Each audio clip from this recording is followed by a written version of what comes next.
Hi everybody, my name is Thomas Sala. I am the developer and creator and artist behind Bulwark, Falconeer Chronicles.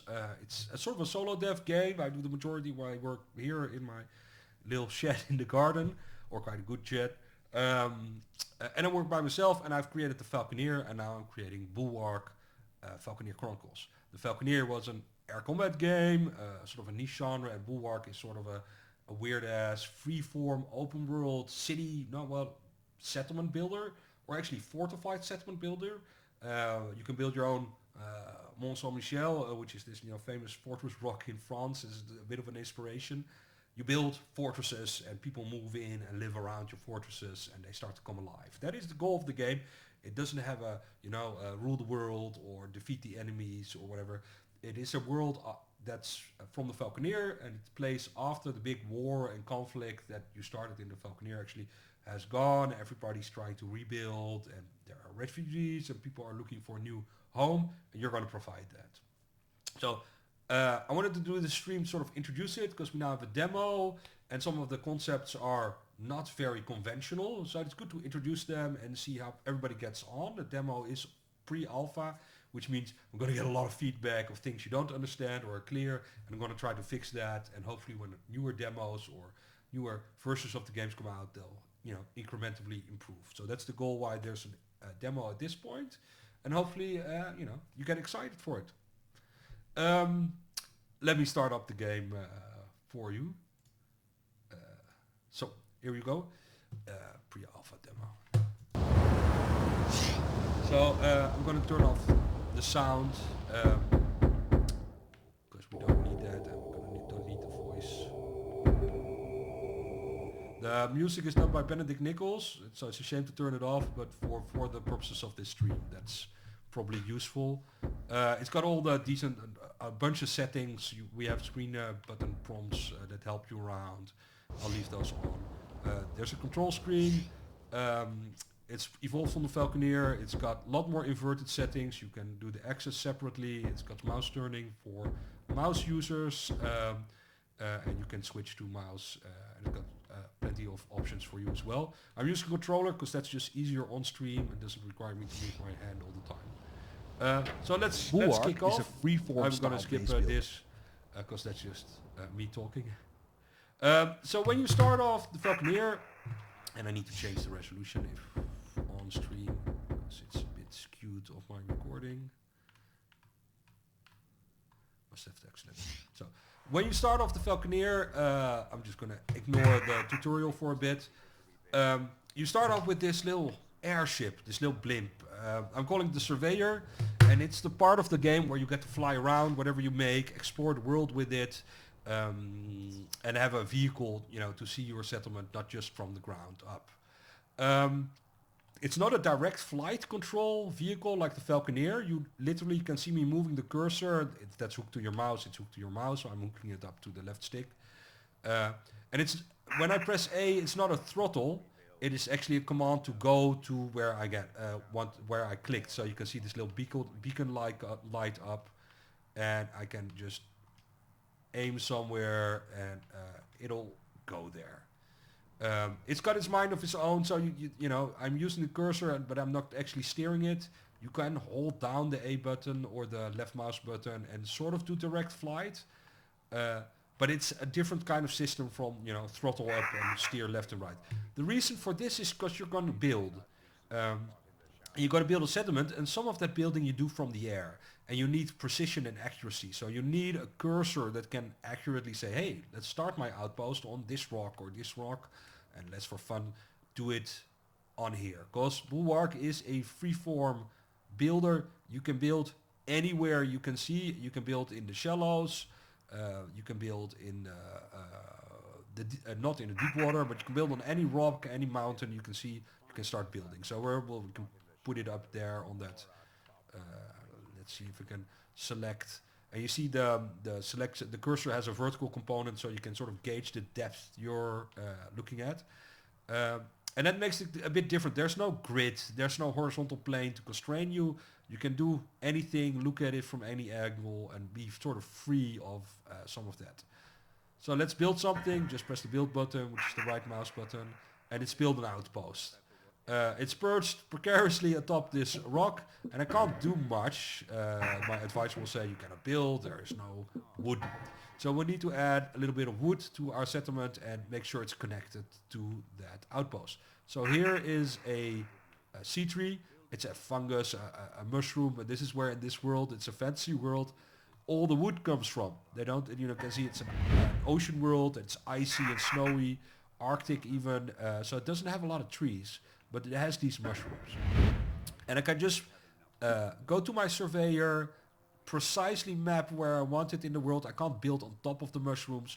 Press the build button and it'll fly there and build it. So I'm not controlling the blimp directly. I'm sort of giving it a command. In that sense, it's sort of a hybrid between a strategy control and a third-person control. And now I've created some wood mills, and I've connected them because more is better in this game.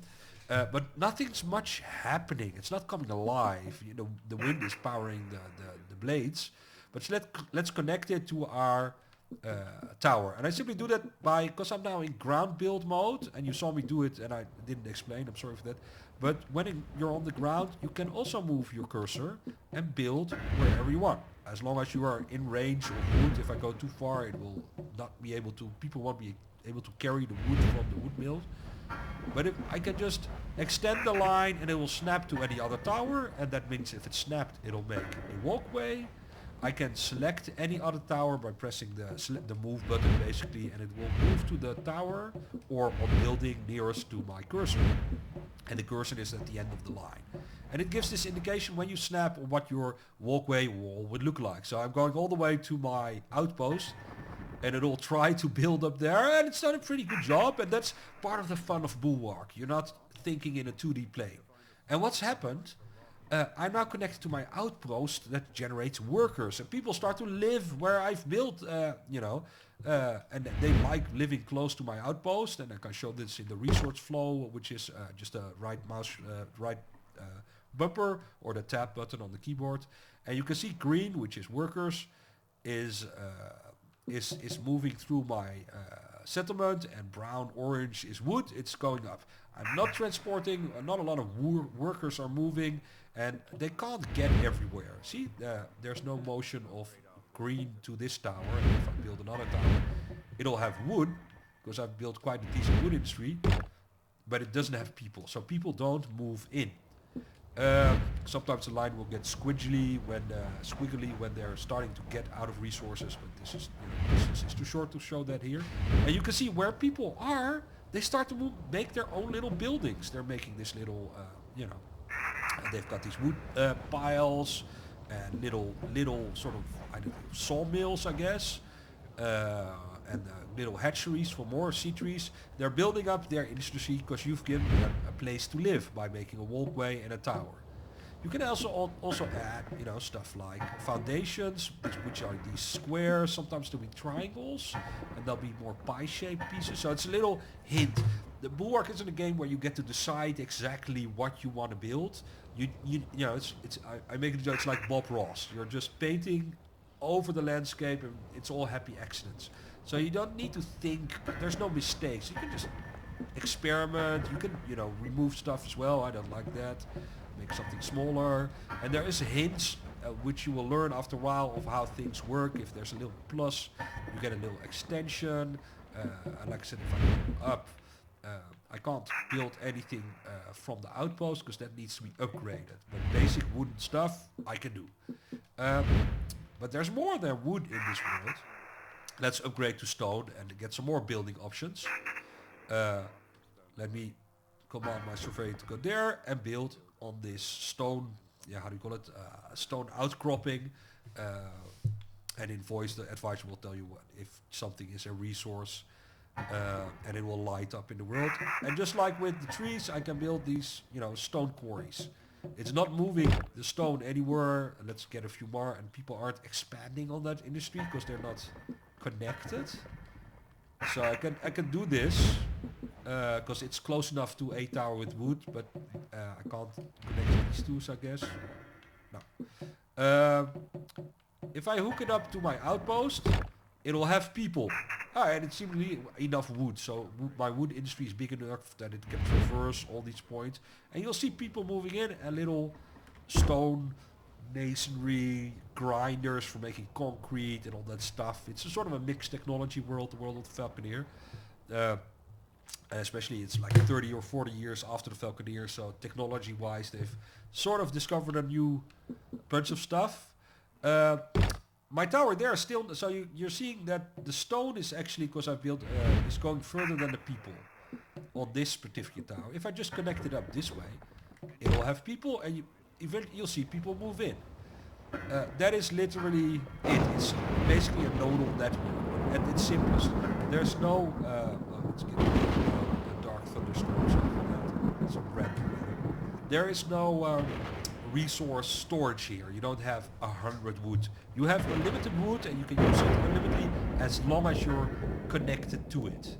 And the distance which peters out or minimizes after a while across all the walkways. Because everybody eats up a little bit of the wood that gets transported. And we just added stone, as you can see, which is the blue lines. Let's upgrade something. If I zoom in, I'm gonna wait till the storm gets over, and we get the storm to go away. I've turned this into wood, but let's make it a clearer something. So here's a wooden tower. Here's a stone tower. And if you connect two stone towers, you get a stone walkway. Which is fun. And we can do that. We can upgrade our outpost as well. Make it a little better. That's better. Give it, and now it can do foundations. See, from there as well. And we can take this big wooden structure and replace it with, oh wow. It's a bit, you never know how things are gonna pick out, so that's definitely get some chaos on you if you have to walk that all day. That's a lot of stairs. But it works. That's now stone, and I can see stuff. And it also, this one it built really low because it couldn't find enough, like solid foothold. Sometimes, but it doesn't matter. People won't build in the mountain, and the system will correct for as much as it can. But it's messy and chaotic.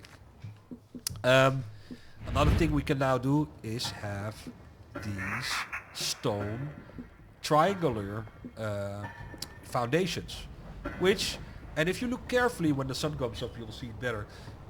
You see the quality of houses when you build on stone is getting a little bit higher.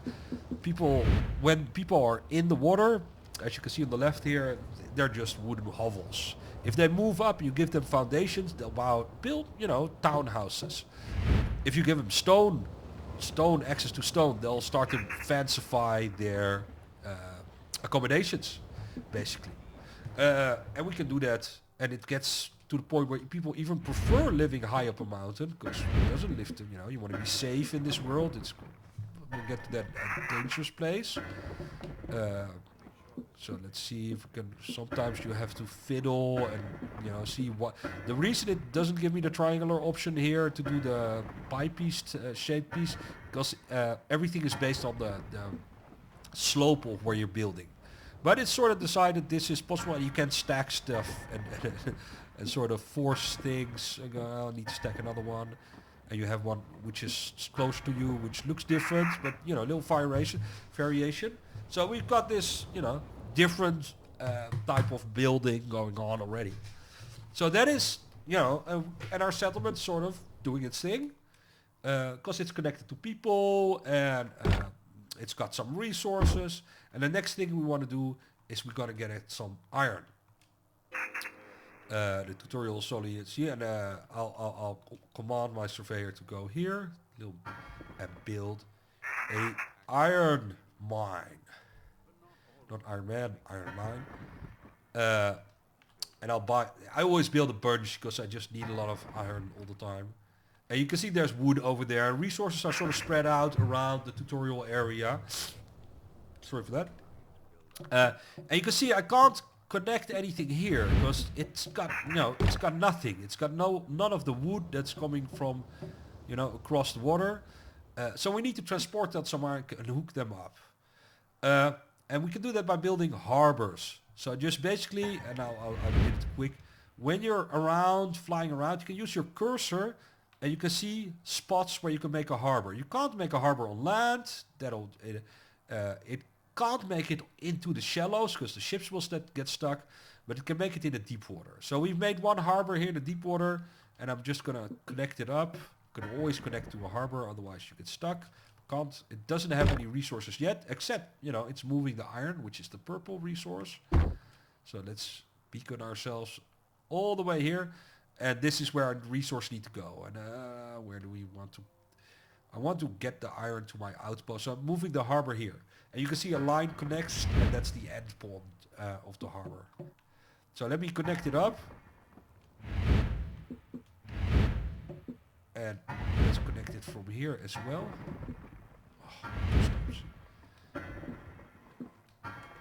So, but nothing is connected. But I can see there is a connection, but no ships are going there. So you can select your harbor, and usually this prompt comes up when you build a harbor, but I skipped past it.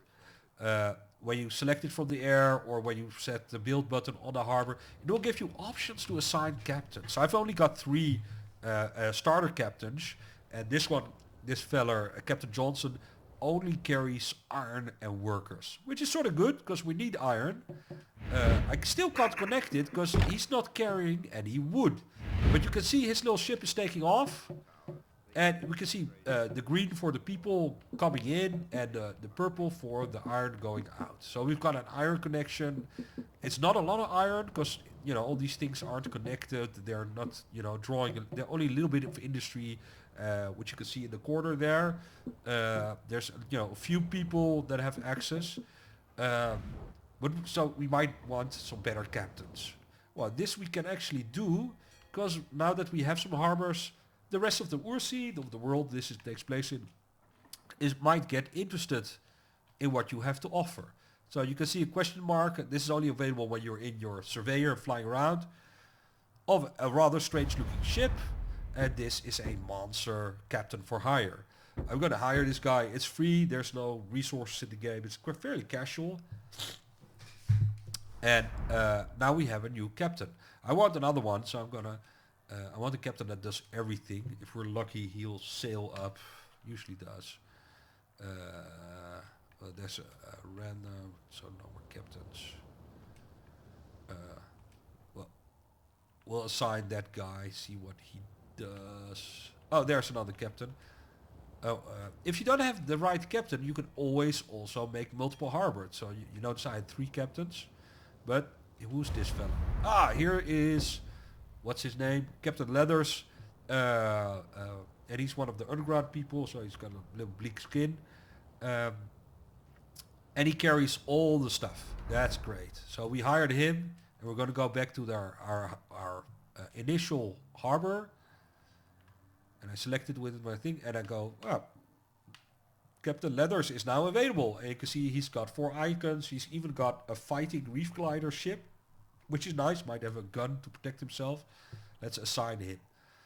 And you can see him set off from the harbor, raising his little sails, and you can see all kinds of resources coming in to our lone iron mine. Now we can connect it. It's all in. This one is particularly in the deep water, but we may be able to fiddle with this. You can't build in the deep water, so but I can use little towers to connect.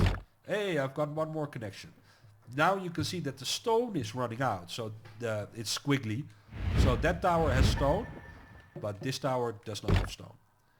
I can say from there, connect this,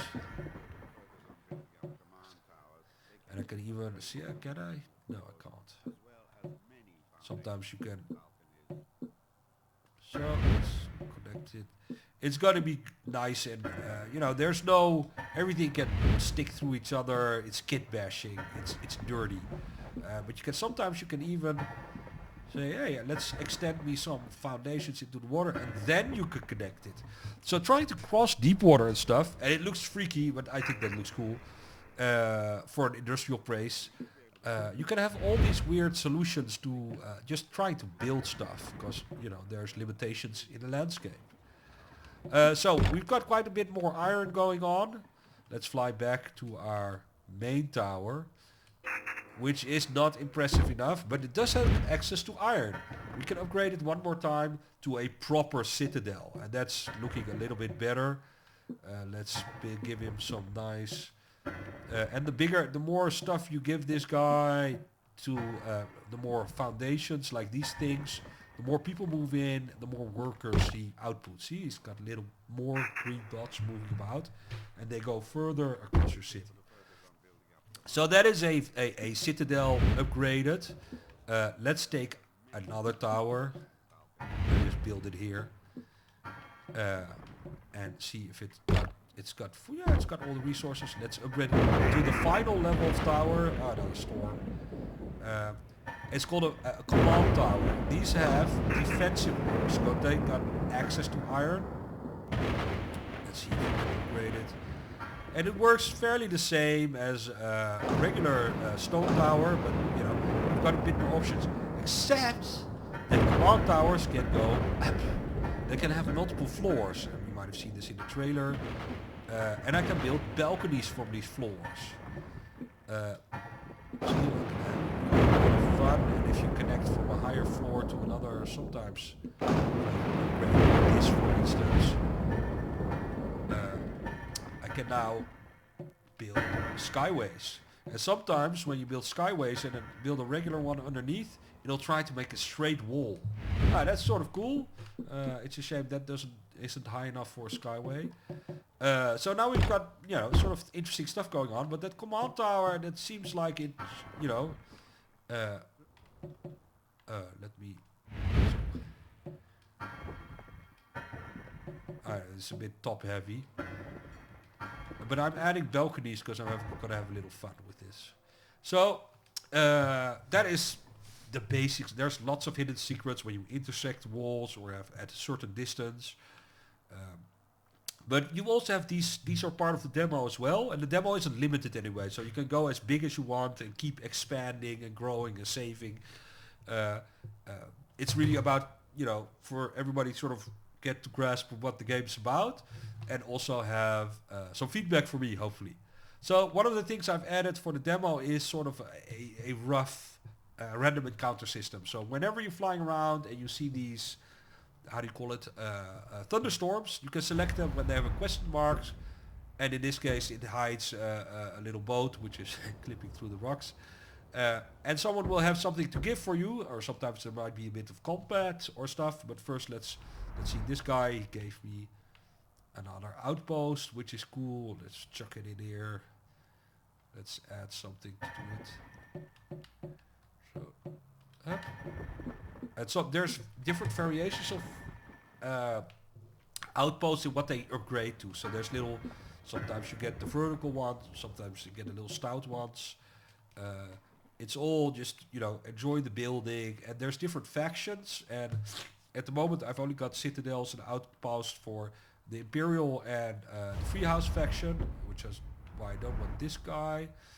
I want something better. Because there are commanders in the game which I want to assign to my tower, and having random encounters will sometimes, and hopefully soon in there is one again.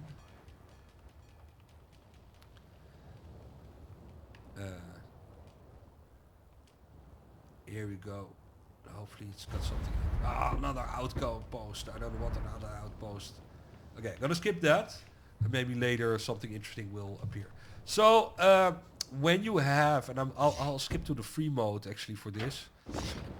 There's a free mode in the game, in the demo, and it's basically just build without the limitations of how do you call it? Resources. So I can just upgrade anything, and but you don't have all the stories and the random encounters. It's just a limited have fun what you build.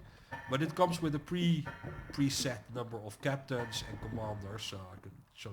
So I'm building up my big command tower as I did, basically in cheat mode, in free build mode. It's not super tall. And I actually skipped it. And when you build it up, it'll give you the option, if you have some, is to assign a commander. I've got 2 to choose from. The first one is a gunner, and the other one is a master of weavers, which is another name for dragon. When you assign these, they will sort of, and I'll show it, try and show you what it looks like. And it expands even more. It turns the tower into their own headquarters and spawns units. In this, it spawned, because it's a small tower, a single weaver that will defend your town, which is pretty cool. We can, let's build another one. Maybe build it higher. Let's see if we can build it higher. This one's a little bit higher because it's connected to the outpost. I'm going to wait with installing him because I'm going to beef it up a bit.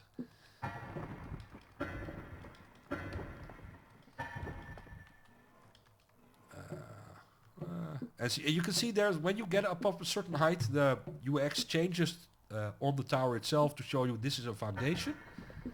So those are on the ground. And if you go, well, let's make a visible everything stuff. But if you go higher, it will build a balcony. See, and you can extend those. So there's different things that pop out at different heights.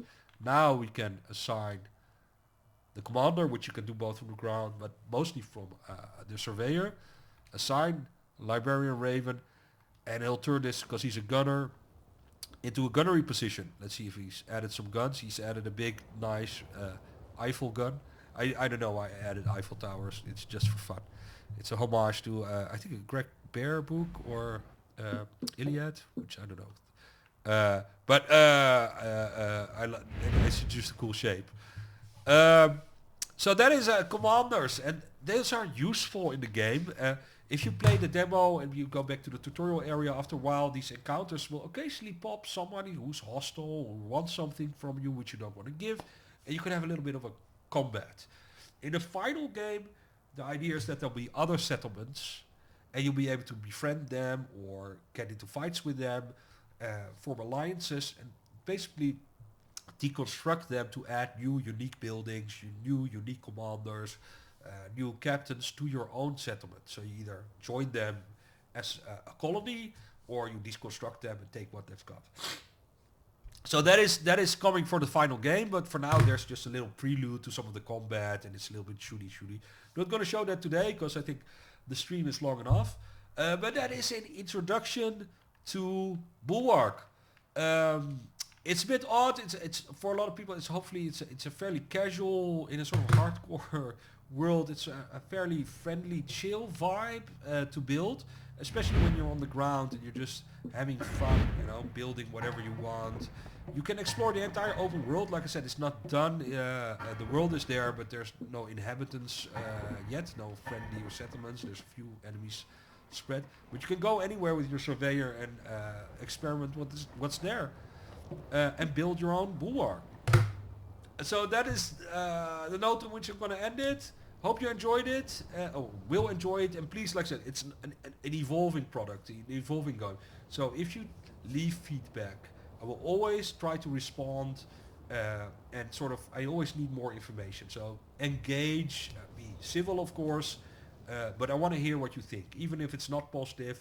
If you can write it down in a constructive way, we can have a discussion about it.